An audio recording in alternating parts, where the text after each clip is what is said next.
انسانی تاریخ میں ہارٹ اٹیک کو سب سے پہلے نبی علیہ السلام نے ڈائگنوز کیا. اس سے پہلے ہارٹ اٹیک کو دنیا جانتی نہیں. ہمارے ایک حاجی صاحب ہیں، ان کا نام ہے حاجی عزیز الرحمان، بہت محبت والے. ان بزرگوں سے بھی ذرا کچھ زیادہ پتلے ہوں گے اور ان کے بال سارے ہی سفید ہیں، اور وہ اس عاجز کے ساتھ ایسی محبت کرتے ہیں کہ بس عاشق صادق کہہ سکتے ہیں. ویسے نواب ہیں اپنے، یعنی جدی پشتی، سینکڑوں مربع زمین اور باغ اور فلاں اور فلاں، پورا شہر ایک بسا ان کی زمین کے اوپر، پورا شہر بسا. تو کبھی کبھی فون کرتے ہیں، بس حضرت بہت عرصہ ہوا آپ سے ملے نہیں، تو بس میں آپ کو صرف دیکھنے کے لیے آ رہا ہوں. وہ ملتان سے چلتے ہیں، ڈرائیور کے ساتھ آتے ہیں، ملتے ہیں، 15 منٹ آدھا گھنٹہ بیٹھ کے پھر واپس ملتان چلے جاتے ہیں. اتنی محبت کرنے والے. ایک دن انہوں نے فون کیا، کہنے لگے حضرت آج میں بہت پریشان ہوں. ہم نے کہا اللہ خیر کرے. کہنے لگے پریشانی یہ ہے کہ میں نے ڈاکٹر کو چیک اپ کروایا تو اس نے کہا ہے کہ جی آپ کا بلڈ کولیسٹرول جو ہے نا وہ بہت زیادہ ہے. یعنی فار ایگزامپل اگر 200 ہونا چاہیے، میں مثال دے رہا ہوں، تو میرا جو ہے وہ کہیں 300 کے قریب ہے، لمبا ہی اونچا. تو ڈاکٹر نے کہا کہ جناب you are at very high risk, کسی وقت بھی آپ کو ہارٹ اٹیک ہو سکتا ہے. تو میں تو بہت پریشان ہوں. خیر ہمیں فکر تو پہلے سے ہی تھی کہ ہم بھائی احادیث میں سے ہیرے موتی ڈھونڈیں. جب حاجی صاحب نے کہا، ہم نے کہا حاجی صاحب ہم دعا تو کرتے ہیں لیکن ہم دوا بھی ڈھونڈتے ہیں. ہم نے احادیث کا ذخیرہ پھر ڈھونڈنا شروع کر دیا. یہ کتاب دیکھی، وہ کتاب دیکھی، ادھر ڈھونڈو ادھر ڈھونڈو. اللہ تعالیٰ کی شان کہ ایک جگہ ہمیں حدیث پاک ملی جس سے پتہ چلا کہ تاریخ انسانیت میں سب سے پہلے ہارٹ اٹیک کو نبی علیہ السلام ڈائگنوز کیا. انسانی تاریخ میں ہارٹ اٹیک کو سب سے پہلے نبی علیہ السلام نے ڈائگنوز کیا. اس سے پہلے ہارٹ اٹیک کو دنیا جانتی نہیں. حدیث کیسے ہے کہ سعد رضی اللہ تعالیٰ میں ایک صحابی ہیں، وہ آئے اور آ کر کہنے لگے کہ اللہ کے نبی میرا سینہ گھٹتا ہے، میرا سینہ گھٹتا ہے، میں گھٹن محسوس کرتا ہوں.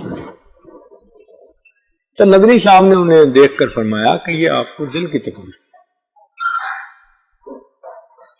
اب سینہ گھٹنے پر دل کی تکلیف اس سے پہلے کتابوں میں کہیں نہیں ہے کہ یہ ڈائگنوز کرے کوئی.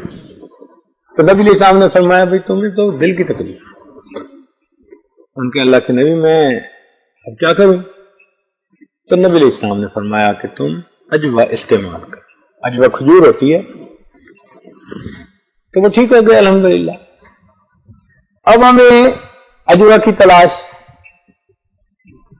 تو اجوا تو ایک کھجور ہے، مدینہ طیبہ میں ملتی ہے، ہم بھی لے آتے ہیں اور بھی حاجی لے آتے ہیں. فرق اتنا ہے کہ باقی 10 ریال ملتی ہیں تو وہ اجوا کے نام پہ 100 ریال کی بیچ لیتے ہیں لوگ. اب ہم نے بیٹھ کے سوچا بھائی اجوا جو استعمال ہوئی تو اجوا میں کیا اللہ نے جو ہے نا برکت رکھی ہے، کیسے برکت رکھی ہے. تو سوچ کے ایسے ہی ذہن میں خیال آیا کہ اسماء رضی اللہ تعالیٰ نے ایک صحابیہ تھی جو صدیق رضی اللہ عنہ کی بڑی بیٹی تھی، عائشہ رضی اللہ عنہ کی بڑی بہن تھی. ان کے بارے میں آتا ہے کہ وہ کئی مرتبہ کھجوروں کی گٹھلیوں کو کوٹ کر اونٹوں کو استعمال کرواتی تھی، اونٹوں کو ڈالتی تھی. تو اس زمانے میں کئی مرتبہ لوگ ان کی گٹھلیوں کو پیس کے نا خود بھی استعمال کرتے ہیں. تو ہمارے ذہن میں خیال گیا بھائی جو اوپر ہے نا وہ تو سارا ہے کاربوہائیڈریٹس، سیدھا سیدھا میٹھا ہے، سب ایک جیسی ہے. اگر کوئی اس میں اللہ نے چیز رکھی ہے نا تو وہ اس کی گٹھلی میں رکھی ہے. لہذا اس کی گٹھلی کو مراد استعمال کرنا چاہیے.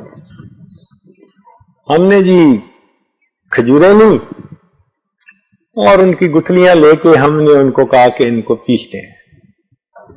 ہم نے لوہے کے اوپر رکھا اور ایک ینگ نوجوان تھا 25 سال کا اور اچھا باڈی بلڈنگ کرتا تھا, بڑا اس کو ہم نے دیا کہ یہ کھجوریں ذرا ہمیں پیس کے دے دے. اللہ کی شان میں خود دیکھ رہا ہوں وہ کھجور کی گٹھلی رکھتا ہے اور لوہا اتنا موٹا ہیمر تھا, وہ لوہے کے اوپر اس نے زور سے مارا, وہ ٹوٹنے کے بجائے یوں اڑ کے جا رہی ہے. پھر اس کو اٹھا کے رکھا, پھر مارا, وہ پھر ادھر جا رہی ہے. یعنی کوئی 10 مرتبہ سٹروک لگانے پر ایک گٹھلی ٹوٹی. یا اللہ, ہم تو پریشان ہو گئے. اگر ایک گٹھلی کا توڑنا اتنا مشکل ہے تو اگر گٹھلیوں کو توڑنا پڑے تو یہ تو بازو ہی ٹوٹے گا. مسئلہ یہ تو. خیر اب ہم سوچتے رہے کہ اس کا کیا حل کریں. اللہ نے ذہن میں ایک بات ڈالی. ہمارے ایک دوست تھے, وہ لوہار تھے, ان کی مینوفیکچرنگ ورکشاپ تھی, تو ان کے پاس ہائیڈرولک پریس تھا 5 ٹن کا. ہم نے وہ بہت ساری کھجور کی گٹھلیاں ان کو بھجوا دی اور ان کو کہا جی وہ اپنا جو نیچے کا ہے نا فرش, اس کو ذرا صاف کر لو, اچھی طرح صاف پاک کر لو, اور اس کے بعد سب کو بچھا کے 5 ٹن کا پریس دے گا. انہوں نے ہائیڈرولک پریس پہ کیا, وہ بالکل پاؤڈر انہوں نے دے دیا. لو جی. ہم نے کیا کیا کہ وہ صفوف حاجی صاحب کو بھجوایا اور ان کو کہا کہ جی آپ نے اس میں سے ایک اندازہ متعین کر دیا, اتنا نہ پانی کے ساتھ صبح شام استعمال کرتے تھے. حاجی صاحب نے 21 دن وہ استعمال کیا اور 21 دن استعمال کرنے کے بعد وہ ڈاکٹر کے پاس دوبارہ گئے کولیسٹرول چیک کروانے کے لیے فاسٹنگ کے وقت. اللہ کی شان کہ جب انہوں نے کولیسٹرول چیک کروایا تو رپورٹ آئی 185. ڈاکٹر نے جب ریکارڈ کیا تو 300 اور 185. ان کا آپ کوئی دوائی لے رہے ہیں؟ ان کو میں دوائی تو کوئی نہیں لے رہا. کہنے لگے پھر یہ رپورٹ ٹھیک نہیں ہے, لڑکے نے آپ کا ٹیسٹ ٹھیک نہیں کیا. انہوں نے پھر فون کیا لیبارٹری سے, حضرت صاحب میں نے ٹیسٹ بھی کروایا ہے اور ڈاکٹر کہتا ہے کہ مجھے لگتا ہے کہ لیب والے نے میرا ٹیسٹ ٹھیک نہیں کیا. ہم نے کہا بھائی قربانی اور دے دو, اس کو پھر چیک کر لے, تسلی کر لے اپنی. اللہ تعالیٰ کی شان کے نیکسٹ ڈے پھر فاسٹنگ کے بعد وہ گئے اور انہوں نے چیک کروایا تو پھر 185. تو کنفرم ہو گیا کہ ان کا کولیسٹرول ڈاؤن ہو. لو جی, ہمارے پاس ایک نسخہ اور آ گیا. اب جس کو بھی ہائی کولیسٹرول کی پرابلم ہو ہم نے اس کو استعمال کروانا شروع کر دیا. ہم نے کوئی 1 2 3 4 30 40 بندوں کو استعمال کروا کے دیکھا, الحمدللہ سب کا کولیسٹرول ڈاؤن ہوا. کراچی میں ایک مرتبہ میں تھا کہ ایک صاحب ملنے کے لیے آئے تو سلام کے بعد کہنے لگے کہ حضرت میں دل کا جسمانی اسپیشلسٹ ہوں, آپ کے پاس میں روحانی اسپیشلسٹ بننے کے لیے آیا. اب ایسی بات کبھی کسی نے کی نہیں تھی, مطلب ایک نئی بات تھی جو اس کے دل سے, اس کی زبان سے نکلی کہ میں ہارٹ کا جسمانی اسپیشلسٹ ہوں اور میں روحانی اسپیشلسٹ بننے کے لیے آپ کے پاس آیا. تو میں نے دیکھا کہ وہ پکی عمر کا 60s میں بندہ لگتا تھا. میں نے کہا کون ہے؟ وہ کہنے لگے جی میمن برادری کے بندے تھے. کہنے لگے جی میں ڈاکٹر ہوں اور میں نے یو کے سے کولیسٹرول کے اوپر نا اسپیشلائزیشن کی تھی. جن دنوں میں نے اسپیشلائزیشن مکمل کی یہ وقت تھا کنگ عبدالعزیز کا.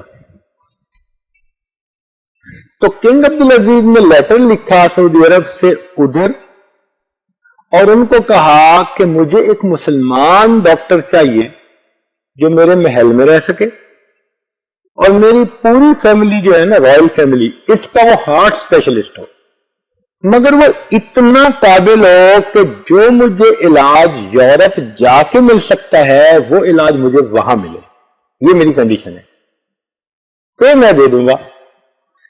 اب وہ ہسپتالوں سے چلتے چلتے وہ جو خاص پروفیسر تھا نا جو اس کے پاس لیٹر آ گیا، کہنے لگے، وہ پروفیسر نے مجھے بلایا، کہنے لگا بھائی تم تو ویسے بھی مسلمان ہو اور تمہارا پروجیکٹ بھی اسی پر ہے اور مجھے تمہارے اوپر بڑا اعتماد ہے، تمہاری ریسرچ بھی اس پر بہت ہے، تو تمہیں موقع مل رہا ہے، اگر کہتے ہو تو میں تمہیں ریکمینڈ کر دیتا ہوں۔ میں ینگ ایج تھی میری، پڑھ کے تو فارغ ہوا تھا ابھی، میں نے کہا جی کر دیں۔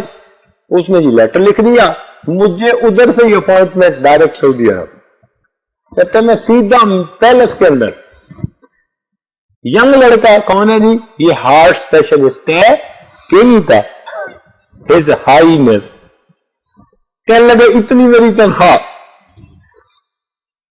اور میرا اتنا وہاں جو ہے نا پھر ریگارڈ وہ کرتے تھے اور عزت تھی۔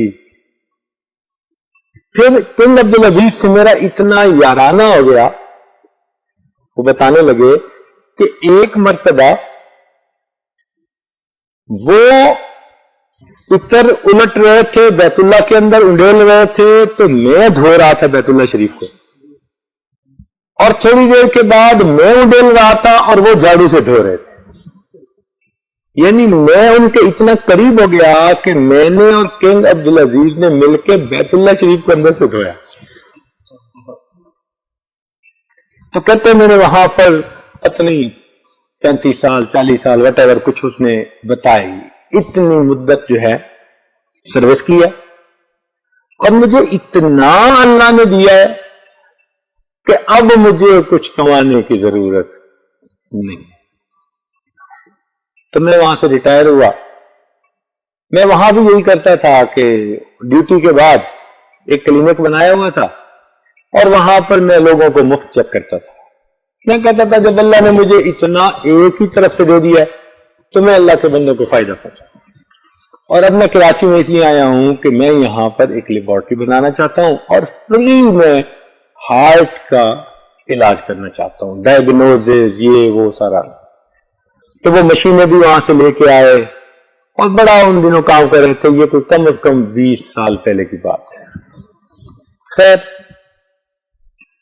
ہم نے بیعت کیا، جو طریقہ ہے یہی سارا بتا دیا۔ دوسرے دن مجھے خیال آیا کہ وہ ہمارا جو نسخہ ہے ہم وہ ان کو دیتے ہیں، تو میں نے وہ صفوف پھر کراچی میں پھر بنوایا اور ایک شیشے میں بند کر کے دیا۔ میں نے کہا جی کہ یہ بھی ایک نسخہ ہے کسی کا، یہ نہیں بتایا کہ بیک گراؤنڈ کیا تھا، اس کو کچھ نہیں بتایا، یہ بھی ایک نسخہ ہے، کوئی اللہ کا بندہ استعمال کرواتا ہے کسی کو، تو آپ اس کو چیک کر کے بتائیں کہ واقعی یہ کولیسٹرول کو ڈاؤن کرتا ہے یا نہیں کرتا۔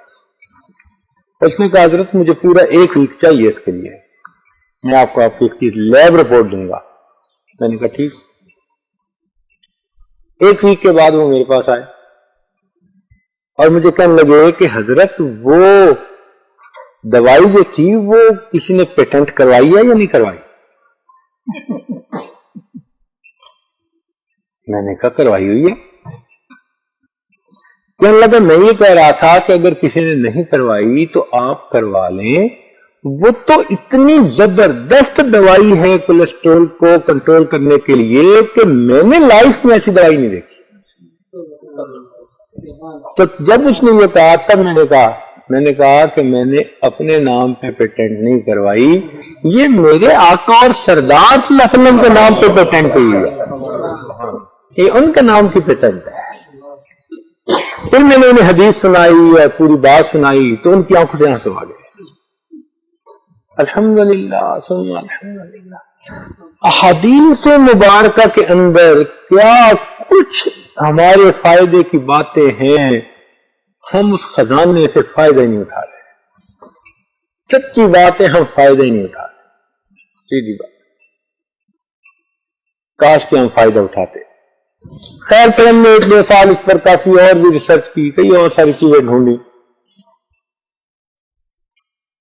اس پر اب ایک کتاب بھی لکھی گئی ہے ڈاکٹر خالد غزنوی ہیں لاہور کے، انہوں نے اتنی موٹی کتاب ہے، اس کو صدارتی ایوارڈ بھی ملا ہے۔